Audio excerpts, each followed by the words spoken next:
Greetings, greenhouse people. I'm your host, Bill Calkins, and in an effort to provide this critical information in any way you choose to consume it, we're pleased to offer this discussion in video and podcast formats. My guest today is Brock Martindale, the National Nursery and Greenhouse Strategic Account Manager at Corteva. Brock grew up in a family greenhouse, studied greenhouse production at The Ohio State University, and he and his wife, Jen, currently operate a greenhouse in Indiana, and they supply fresh flowers locally.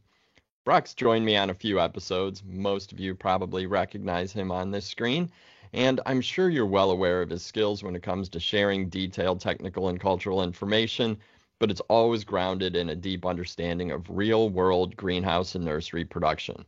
This time around, he's going to talk strategies for controlling and preventing some of the more common pest and disease challenges that everyone pretty much runs into in poinsettia production.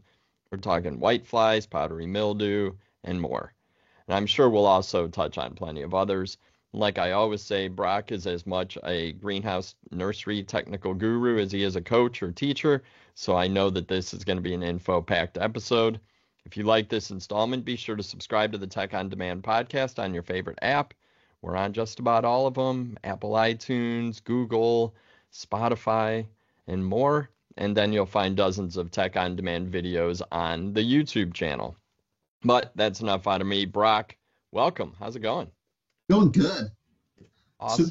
Super excited to be here today. Although we're getting ready to talk about poinsettias, and like we're hardly through, the bulk of spring yet. It seems like spring's dragging on because weather and everything else, and here we are already, kicking things off with poinsettia season. Yep, and folks are already have mums going. So yeah, our industry is interesting in that way. But I know that poinsettias are on people's minds, or at least they should be, at least building a plan and strategies before those cuttings hit the loading dock. And I did forget to mention that you did write an article covering a lot of this information for the May 2025 issue of Grower Talks. I'll put a link to that in the show notes. But because we can do this a little bit more long form, I know there's more to say. In the article, you used a lot of Christmas and holiday references. And I was thinking, and maybe our goal is to see how many of those holiday cliches we can pack into the next half hour. I don't know. But we should get down to business because Santa's not coming down the chimney while I'm talking. Why don't you tell us a little bit about why this topic is important and why you wanted to write an article about it, and then jump on this podcast and dig into it a little bit more. Yeah, well, I think that, while poinsettias are a consistent crop for many people and they kind of have their tried and true recipes that they have for success, it still seems like year after year, growers are still challenged by the same challenges they've always had. And so, I think about the number of calls that we get in during the season when we're talking about what those challenges are. And so really, it's just to kind of reinforce some of the information that we've heard from growers and share with them what we're sharing as potential solutions to their problem and helping them tweak those programs that they have. And so, I think we'll go ahead and dig in and see how things go. Sounds good. It's super timely right now. Like we said, everybody wants to grow the absolute best crop. We cannot afford losses in a poinsettia crop these days. Why don't you go ahead and take over, jump in, and if I have any questions or follow-ups, I will bring them up. But why don't you go ahead and get started? Excellent. Thanks. Appreciate the introduction. We're not going to spend much time here. You guys heard enough already on the background story from me. But really wanted to kind of give you a level set of the agenda for today. So we're going to talk about 3 products that should be important to growers when we're thinking about poinsettia production. We're going to talk a little bit about Eagle, talk about Flock Score, and talk about Expire, and we'll kind of break them down each one of them as we go through this today. But wanted to kind of give you just a little bit of the agenda as we get kind of started here. So we'll kick it off with our fungicides. And Eagle fungicide, a lot of folks are like, wow, Eagle's been around for a long time, but it's also sometimes a forgotten tool in the tool belt because it's not the shiny new product that's on the market. One of the things that I absolutely think about when I think about Eagle is just how good it is at controlling powdery mildew. It has a bunch of other diseases that it's really good on too, but it really does an awesome job of on powdery mildew. And it kind of seems as a standalone, doesn't really need a tank mix partner, so it does work really well. I will say that it does, because of it is a little bit of an older chemistry.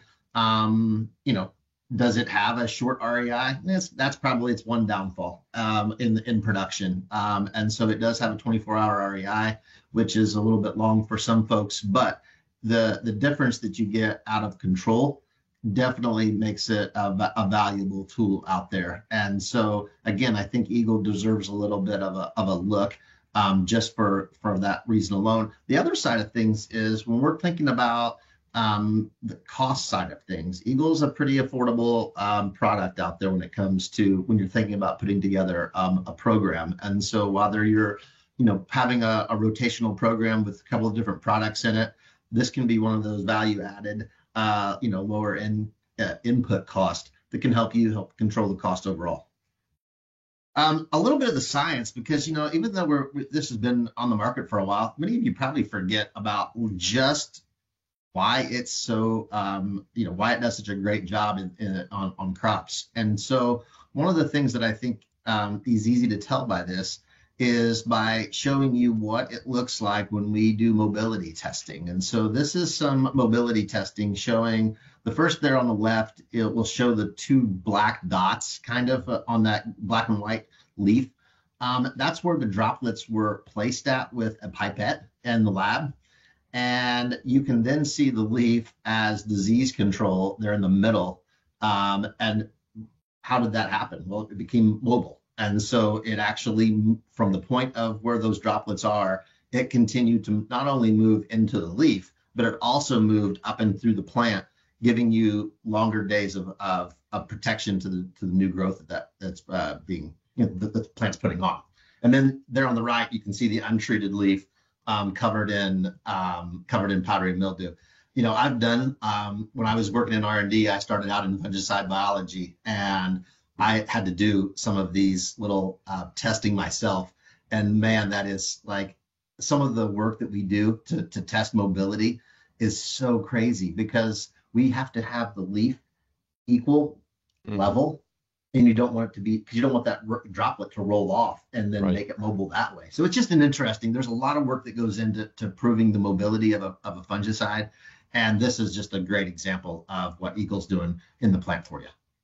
That's cool. I've never seen images like that show how that works its way through the plant. Yep.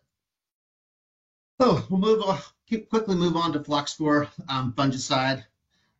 This is a new fungicide that we brought out to the market, and it is a strobilurin, so it's floxastrobin is the active ingredient, and floxastrobin's actually been on the market for a bit of time, but we actually believe that floxastrobin is, you know, kind of a forgotten friend for ornamental growers. And one of the reasons why I say that is because there's things that it does differently than some of the other strobilurins that are on the market. And so it has the exact same kind of broad spectrum that we would expect out of a strobilurin. You know, does do some, you know, leaf spots. It does some soil diseases, does botrytis, powdery mildews. And then from an application rate perspective, it's really a cost-effective option when we think about spraying it or drenching it.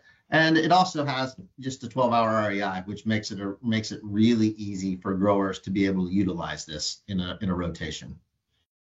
So you want to think about those benefits. Why would I switch to this strobilurin over whatever other strobilurins I'm looking for? And so I look upon why I think it's important. It has extremely quick uptake, and I'll talk through that just in a little bit. The rapid movement, you know, here we are in the month of May in Indianapolis. I couldn't miss having a race car themed a slide in there. And then a little bit of enhanced spectrum. So there are a few diseases that are picked up by this one that some of the other aren't. And then it's a foundational product for us. And so one of the things that we know that there's a big trend in is mixture formulations in the marketplace. And so while we didn't have a very robust program, we brought FluxScore to market so that we have a good mix partner for future new molecules that are coming down the pipeline. And so we're excited by this, but we also still thought we should get this out into the marketplace and let growers get a little bit more familiar with it. Let me talk you through some of these other things like the quick uptake that I mentioned.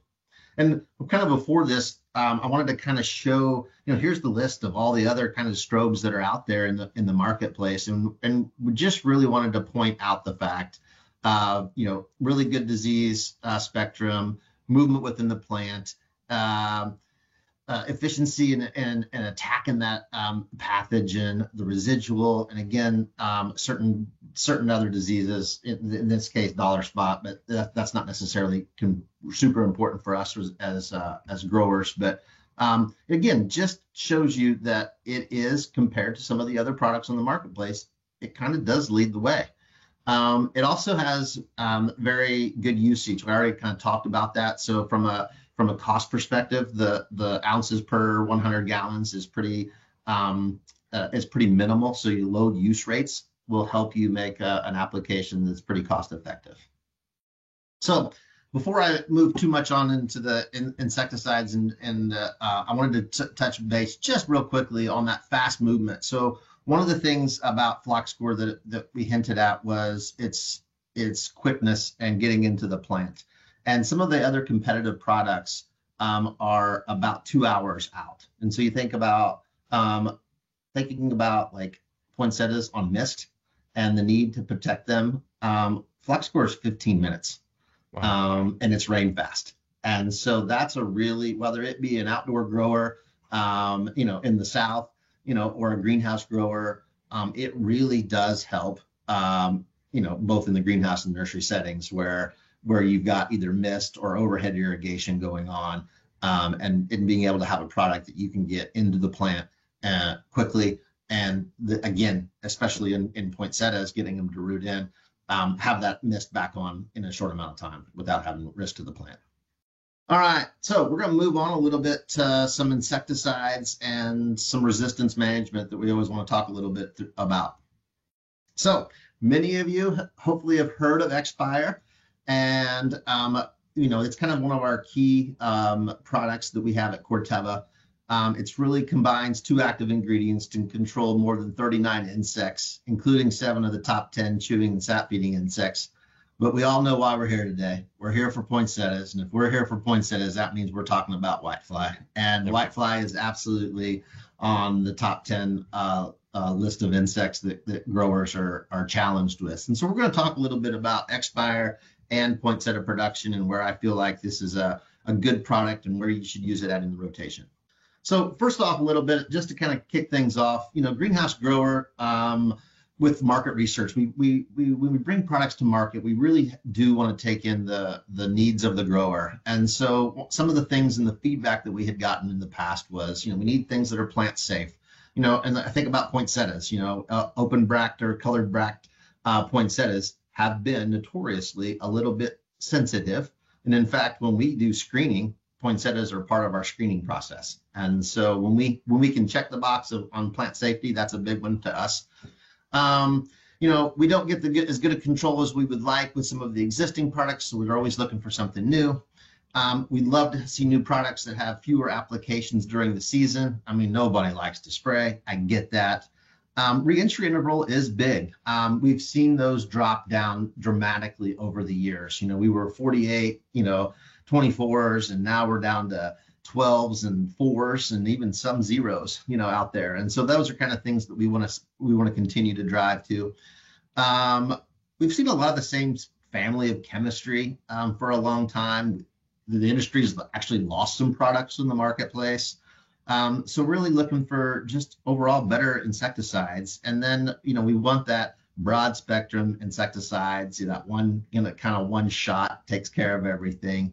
And then everybody always wants systemic activity. They want to protect that plant a little longer term. It also means, typically that means you're also going to be able to spray a little less because you're protecting the plant in the future.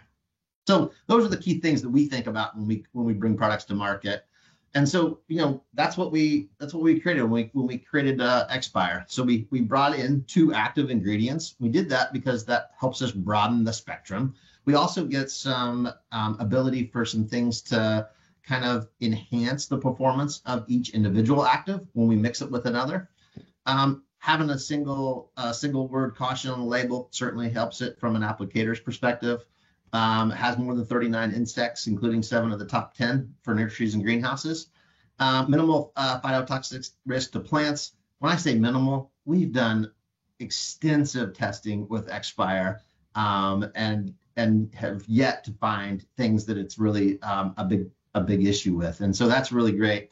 It's less disruptive to beneficials. I know that there's still quite a few poinsettia growers out there that are playing with beneficials or working with beneficials as a part of their program. So it's important for them to understand how they could utilize Expire. And then the virtually no odor, that's another important one, not only from an employee perspective, but in some cases, some of the retail growers that have folks that are in their area, it's important for them to be able to have a product that doesn't have a lot of smell. So that let's go talk a little bit through this and why this is there. So the really, again, the growers talked and we listened. This was really key. So the 2 active ingredients that we're talking about is sulfoxaflor, which is a group 4C. And so this is a non-neonic option. And so that's what's really important. So you're going to get a lot of the same things of control that you would get from a neonic without that neonic label. And in fact, that's probably one of its biggest selling points there. And then Spinetoram. So many of you are probably familiar with a product called Conserve. That would be spinosad. And Spinetoram is also in the same chemical group as that. And I call it the next generation of spinosad. And so by doing this, we can really, by mixing these 2 together, they do complement each other really nicely, and they do enhance each other's performance when they're used as this combo. And it does a little bit from a resistance management. So from whether you're still utilizing Conserve, doesn't mean you need to switch off of that. It just is another tool that can be utilized in the rotation in a program. And in fact, we made some adjustments to the number of applications per year with Expire and Conserve, knowing that growers would probably utilize both. And so we've made those changes when we launched Expire. So what's this 2 different mode of action really, tell us about? Well, this really increases the level of target pest control. It really broadens the spectrum of control of both chewing and sap feeding insects. And this does reduce the likelihood of any resistance. Offers another option when we're thinking about IPM rotations. And I think that's an important thing to kind of stop and talk just a little bit about. I talk about IPM rotations. I think for a long time, folks utilized Expire as an emergency type of pesticide, meaning like the fact, like when I've lost control, I'll use Expire. Well, I'm here to say, why didn't we include Expire as part of the solution in the beginning and not get yourself into a rescue mission? And that's, I think, probably the one key takeaway that I wanted to get out really to everybody that we're talking with today, is that put it in part of the rotation. And so many of you probably already utilize a drench early on, and that could still be with neonic.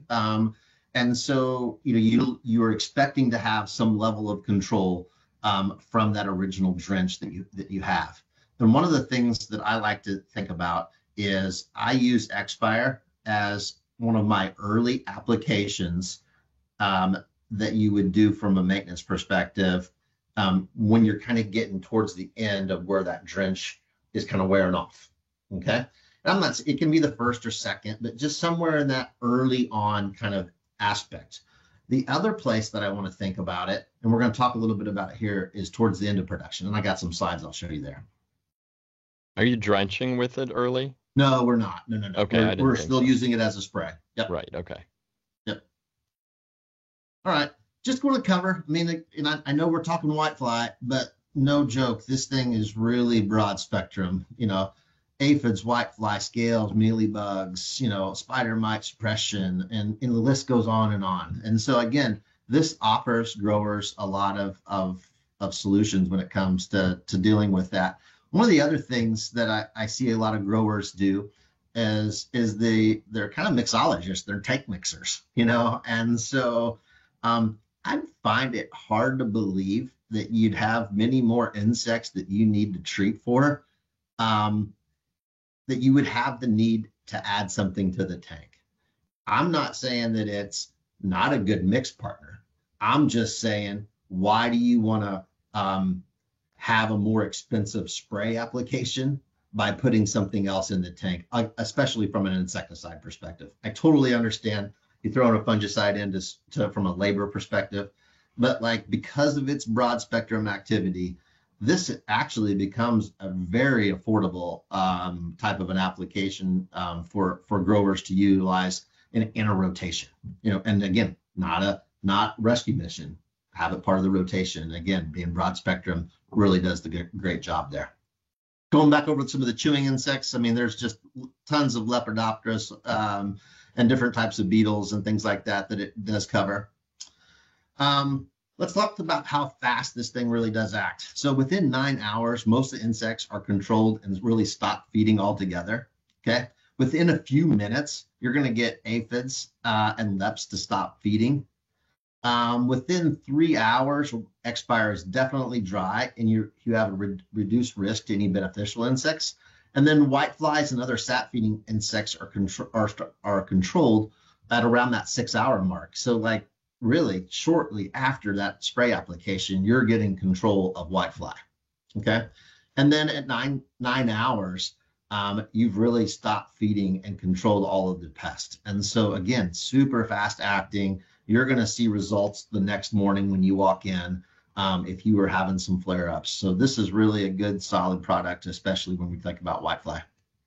And then that REI, 12 hours. So back in, again, next morning, you're back in the greenhouses and ready to go. And let's talk a little bit about why this is a long lasting. So this is a xylem mobile. So it moves upward through the plant xylem, and it has translaminar activity. So it moves from the top of the surface inside through the leaf. And why is that important? Well, this helps controls insects out of the line of spray. And so we have seen a great amount of technology coming out in sprayers and things like that, but still getting contact to those insects is important, or getting contact on all the leaves is important. And so between those two things, it really has enhanced the ability of this product to work really well. So, and then, that excellent residual then allows you to have, really good activity, for days and weeks to come, depending on the pest. Is there a best way to apply this? Is there a best practice for application? We get asked a lot about fogging, and because it's not necessarily on the label. There's not a lot of verbiage out there on that. I'm a big fan of fogging. I love them, but at the same time, there's still plenty of growers out there with high volume sprayers that are just as effective. So I think about whatever means you have. I think honestly, it does a good job. And one of the things that I think about Expire is it kind of makes a poor applicator a better one. And that's because it kind of can get into the plant and move within the plant without having to rely simply on coverage. I've shown this before, but we really wanted to kind of show just how easily this does go into dispersion and in the formulation that we have. And so it has a very consistent particle size, low dust, easy to pour and measure. And then again, this really rapid and complete dispersion within water. And so that's really great when we talk about tanks. It makes it a really good and easy to clean up compared to some of the other products on the marketplace. Long lasting depends on the pest. We deal with some of the aphids at 4 weeks, chili thrips at 2 weeks, whitefly at 2 weeks, and some lepidopters at 2 weeks. So, for the most part, I would consider that, pretty acceptable in the marketplace compared to some of the other products out there. How to use this can be used as a tank mix, but like I mentioned before, I kind of use the tank mixing really from a fungicide perspective. I don't know why you would want to have a more expensive insecticide.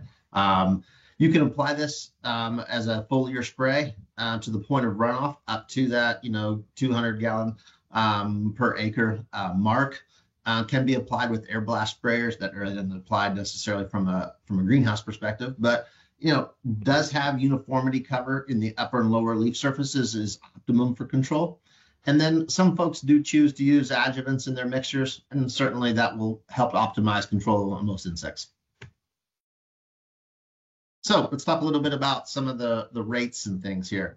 So we're talking about greenhouse rates specifically. And so we want to really get to where we have the whitefly. So we're looking at that 2.75 ounces per 100 gallons is really kind of where we're targeting from a whitefly control. If you were looking to broaden the spectrum a little bit, you could go up to 3.5 and pick up some other things like some spider mite suppression and a few other pests that have a little bit better. But I think 2.75 for most growers is really going to be the sweet spot. So talk through the greenhouse restrictions. Do not apply this to any edible crops.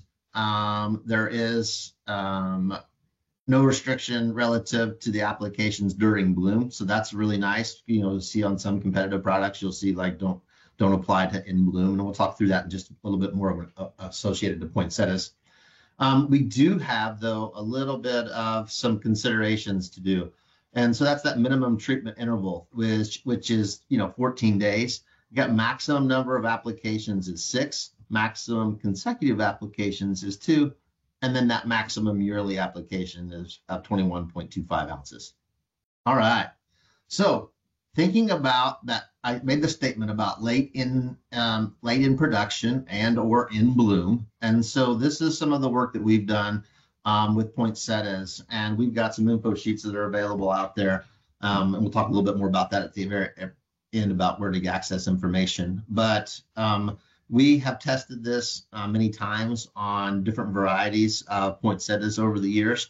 We've even continued that work over the last couple of years, just to as varieties fall out of relevance and new varieties come to market. We're still doing some behind the scenes testing to still say that we are not seeing any issues with colored bracts and poinsettias, and that's really key. So like in that first year or so, when so many people moved away from safari because of the neonic concerns and things like that, growers were having to make some adjustments to their programs, and they found themselves with a late season whitefly issue, and they're like, what do we do? That this was like uncharted waters for them, because now they've got whitefly, but they also had colored bracts. And so Expire really did save the day for a lot of growers. But again, I think that one of the things that I like about it is this can be utilized in color right before shipping, and can also give that level of protection once the poinsettia has left the production facility. And so because it's still in the plant, you're going to have a couple of weeks worth of protection, while it's still sitting at a garden center or in transit, things like that, so that the homeowner or recipient isn't necessarily inundated with any pests when they get it home. All right. So in summary, go over just a few of the key points that we had to talk through here. 2 active ingredients, sulfoxaflor and spinetoram. 2 different modes of action, really reduces the resistance issues. Controls more than 39 insects, including 7 of the top 10. Minimal phytotoxic risk to plants on over 300 ornamental crops. Less disruptive to beneficials, dries quickly. Fast acting, so controls most pests within hours and reentry of only 12 hours. Long lasting residual activity for up to 4 weeks, depending on the pest. So wrapping that thing up, it's always important for us to really kind of talk through resistance issues. And so I just really wanted to just have a couple of slides talking about the different types of resistance when we think about pesticide usage, and why we need to have robust rotations. And so pests have a few different ways of developing resistance. In this case, that target site resistance, it's where the target site is where the insecticide acts inside the insect. Okay, that may be genetically modified to prevent the insecticide from binding or interacting And so it just really reduces the effect of the insecticide. Metabolic resistance, it's really kind of the most common of the mechanisms. And really, it's just the ability for the insect to be able to detoxify or destroy that toxin. And then this really, we'll see this with resistant strains really possess higher levels or more efficient forms of these enzymes where they build up this inside them. And so that's probably one of the things we want to be most cautious of. Penetration resistance, I kind of look upon this one as another one that's kind of key, but it's really the ability for them to kind of like that outer cuticle really kind of slows the absorption, okay? And that kind of makes it be able to tolerate those chemical application. And then behavioral resistance, and the easiest way for me to say this is just like they can apparently recognize Tyvek coming at them. Because they're out there, and as soon as we're out spraying, they're out hiding, and so it's that behavioral. They can recognize there's danger. They can sense that there's been some kind of an application, and they go into hiding. So these are just some of the important things we want to think about, and how insects do build resistance. And the quicker they're creating new generations, the quicker that resistance comes. I've been fascinated by some of Dr. Ray Cloyd's presentations where he talks about just how quickly populations can build up and reproduce, and how quickly that resistance can, those sort of changes within the insect or mite can happen. Yeah, absolutely. And like growers, just like, especially you think about thrips in general. I mean, that is in my head, that's who I always think about as having resistance the quickest. And like you could do it within the season just by not having a robust enough spray program. So a little bit of information thinking about positioning of X-Fire. So last application prior to shipping, I kind of already covered that, but I just really want to drive that. This really eliminates pest pressure through the transport and delivery. Plants arrive pest-free. And again, it's no phytotoxicity issues on poinsettias. And so this will have plants that have no insects, but they also don't have any insecticide damage. And then there's also no visible residue that leaves those plants just very clean and vibrant. It's so much good information. I really appreciate all of your time on this. When you talk about the fact that you should consider or use X-Fire in a rotation, not just, oh geez, now I gotta save this crop. I think that's definitely a point that I want to reiterate, and the fact that it is safe late in the game on colored bracts. And the one thing that you said that I hadn't even thought about is that does give some additional coverage to that plant when it is sitting in a garden center, or even going home into a shopper's living room. But those are both, I think, just things I wanted to reiterate. Can you tell, before we wrap up, I just want to make sure that all the viewers and listeners know where to go to find out more about these products. I mean, you referenced Eagle, FloxCore, X-Fire, and then the rest of the products that you guys have in your Santa's workshop. And how can folks reach out and talk to your technical team at Corteva? Because you guys have a lot of really smart folks out in the market that are there to answer questions. Yeah, absolutely. So there is QR code here. You can scan this and get product updates, product labels, find out the different solutions that are out there.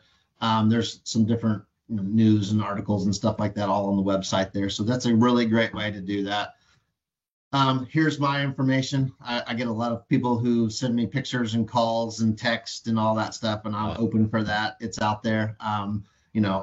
I work across the United States, so there's really no time where I feel like that it's inappropriate. I get it. It happens. It's the nature of the beast, and so I'm always happy to help whenever I can. But I'm not the only person. Just like you said, there's a great amount of folks out across the team, and so we do have territory managers that are strategically placed out across the country.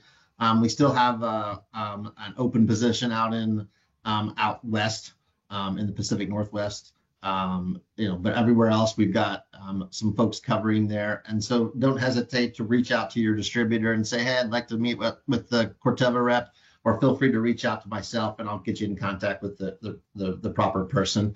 We've also got 3 field scientists that are strategically placed across the U.S.